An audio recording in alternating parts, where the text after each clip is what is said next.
Nah, sekarang kita akan berlanjut ke dialog selanjutnya. Sudah ada di dekat saya saat ini ada Mas Fadil Ramadhanil, manajer program Perludem, dan juga ada Nurlia Dian Paramita atau akrab disapa Mbak Mita, koordinator JPPR, Jaringan Pendidikan Pemilih untuk Rakyat. Selamat pagi Mas Fadil, Mbak Mita. Pagi. Sehat? Sehat, alhamdulillah. Udah siap untuk nyoblos? Siap. Oke, aku ke Mbak Mita dulu. Mbak Mita, sebetulnya kita untuk memilih nanti apa yang menjadi, bagaimana caranya kita untuk menjadi pemilih yang kritis dan aktif untuk memilih nanti sesaat lagi Mbak Mita? Ya, jadi proses yang kemudian berlangsung hari ini kan kemudian adalah proses untuk menentukan ya pemimpin yang kemudian terbaik, dan ini tentu harus didukung oleh masyarakat pemilih tentunya yang kemudian paham gitu ya siapa yang akan dia pilih. Nah, apa yang kemudian bisa dilakukan? Pertama tentu dia harus memastikan di mana TPS dia harus mencoblos.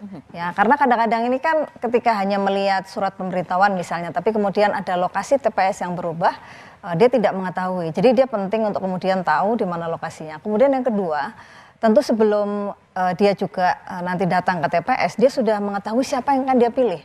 Kadang-kadang melihat kertas suara itu Mbak Gita, tidak bisa orang tuh kemudian langsung menentukan karena dia bingung. Kok ternyata banyak sekali ya pilihannya. Kemudian misalnya sekarang ada 18 peserta pemilu, kemudian begitu rengketnya gitu ya antara satu calon dengan calon berikutnya itu kan sangat padat. Jadi kita perlu kemudian untuk mengidentifikasi sebelum kita ke TPS. Nah, terlepas kemudian sebetulnya hari ini kan kita juga bisa melihat informasi itu kan, membaca informasi dari banyak kanal ya. Bicara media sosial ini kan kemudian sudah cukup banyak menyajikan informasi. Tapi memang dalam proses pemilu hari ini juga dan hampir sama ya dengan 2019. Prosesnya kan ketika kita ingin mengetahui visi misi gitu ya, calon yang kemudian siapa yang kita pilih kan kita kemudian harus mencari sendiri gitu, dengan kemudian agak rumit membaca dari info pemilu gitu ya. Kemudian ada sih sebenarnya kanal-kanal lain yang kemudian menyajikan informasi, tapi ketika kita tidak mampu untuk bisa mengetahui informasinya secara maksimal, itu kemudian juga akan sangat terbatas mendapatkan informasi tersebut. Oke, Mbak Mita, nanti kita akan lanjutkan lagi. Kita sekarang menuju ke Dipo Nur Bahagia di kediaman Anies Baswedan. Selamat pagi Dipo. Ada beberapa poin ya ketika seorang pemilih itu nanti masuk ke bilik suara mencoblos, ada kita harus paham, kemudian kita mengidentifikasi siapa yang akan kita pilih. Ada lagi ya poin yang perlu diperhatikan oleh pemilih? Ya, jadi selain kita kemudian ke TPS, saya kira penting ya pemilih itu kemudian juga mengawal proses di penyelenggaraan di TPS ya. Jadi bagaimana kemudian mereka turut memantau gitu ya, mengawasi, dan kemudian memastikan bahwa penyelenggara pemilu khususnya KPPS dan juga PTPS itu melakukan tugasnya dengan baik.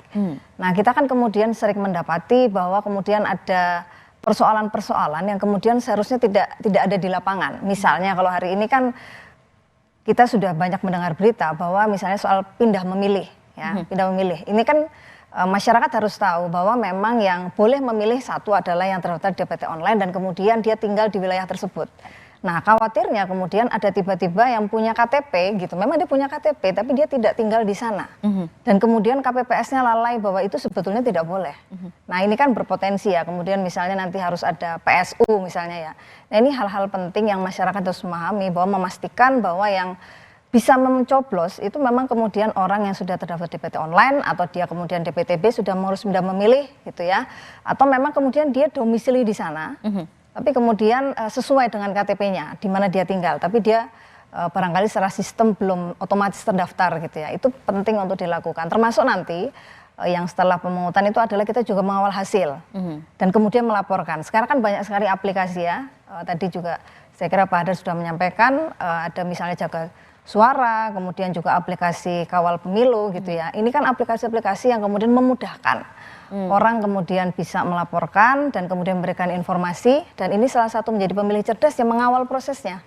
Ya, jadi kemudian penyelenggaraan pemilu itu akan sesuai dengan harapan dan aspirasi rakyat secara umum ya. Oke, Mas Fadli, pemilih nanti akan memilih begitu. Ada banyak pilihan ya, tidak cuma pilpres kan ya.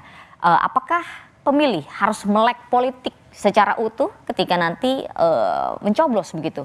Menurut saya iya ya Mbak Gita, karena Di pemilu di kita di Indonesia itu kan apalagi pemilunya serentak ya, dari 2019 yang lalu itu kecuali DKI Jakarta nanti pemilih akan dapat 5 surat suara.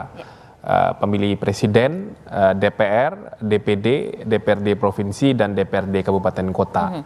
Nah, di surat suara itu kalau pemilihan presiden oke lah, sederhana, calonnya jelas hanya 3 orang gitu. Kalau pemilihan DPD juga akan lebih sederhana karena jelas ada nama, ada foto, ada nomor urut. Nah, yang agak rumit bagi pemilih biasanya itu pemilu legislatif DPR, DPRD provinsi dan kabupaten kota. Makanya di 2019 itu suara tidak sah ya untuk pemilu DPR itu kan mencapai lebih dari 11 juta suara. Nah, salah satu penyebabnya ya karena pemilih salah mencoblos, karena ada nama partai politik di dalam surat suara, ada nomor urut dan ada nama caleg sesuai dengan jumlah caleg di setiap dapil itu. Dan di pemilu 2024 itu ada 18 partai politik nasional, Mbak Gita.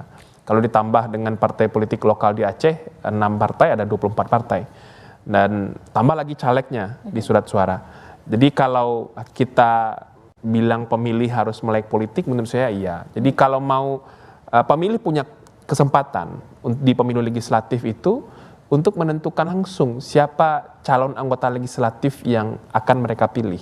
Jadi sebetulnya ini sangat istimewa bagi pemilih. Memilih presiden, mereka bisa coblos langsung siapa presiden yang akan dipilih.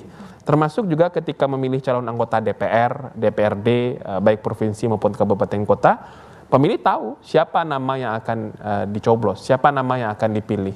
Jadi sebagai sebuah konsepsi kedaulatan rakyat dalam proses pemilu, sistem pemilu di Indonesia sangat istimewa sih menurut saya, memberikan ruang bagi pemilih untuk menentukan langsung nama orangnya dan dia tahu orangnya yang mana gitu.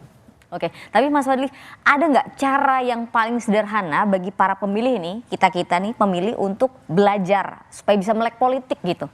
Ada banyak ya, tadi Mbak Mita sampaikan platform-platform yang disiapkan, yang diinisiatifkan oleh masyarakat sipil.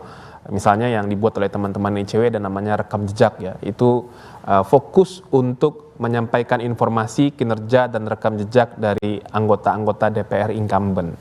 Ada lagi namanya bijak memilih misalnya. Kemudian ada beberapa platform-platform digital yang juga dibuat untuk memudahkan pemilih menelusuri profil dari calon anggota legislatif, baik di level DPR RI sampai ke level DPRD kabupaten kota.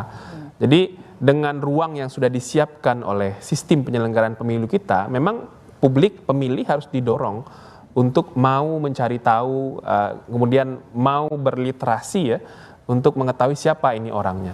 Dan bebannya sebetulnya juga tidak hanya di pemilih, Mbak Gita. Makanya ada tahapan kampanye. Di tahapan kampanye itu peserta pemilu dengan timnya yang akan memperkenalkan diri mereka kepada pemilih. Meskipun di 2024 sebetulnya kalau kita agak tarik ke belakang cukup disayangkan pemilu kampanyenya cuma 75 hari. Cukup singkat kalau kita membandingkan banyaknya peserta pemilu legislatif. Jadi selain pemilih yang harus aktif mencari tahu, membaca, juga ada kewajiban bagi peserta pemilu untuk berkenalan dengan pemilih, dekat dengan pemilih. Makanya esensi dari kampanye itu kan sebetulnya tidak melulu hanya soal mendulang suara dan mendapatkan dukungan pemilih, tapi juga memberikan literasi politik, memberikan pendidikan politik kepada pemilih tentang apa pentingnya ikut pemilu, kemudian apa yang harus diperhatikan oleh pemilih untuk mengikuti pemilu, dan kriteria-kriteria apa yang harus diketahui oleh pemilih dalam menentukan pilihan politiknya. Oke, publik mesti didorong untuk bisa berliterasi gitu ya. Nah, Mbak Mita kalau menanggapi tadi Mas Adli sendiri, kalau pemilih itu sebenarnya dari media mana yang betul gitu kan? Dari medsos kita bisa cari tahu, kemudian juga dari televisi kita bisa cari tahu. Tapi saluran yang paling pas bagi pemilih untuk bisa mengetahui atau bisa mendapatkan literasi yang pas itu dari mana, Mbak Mita?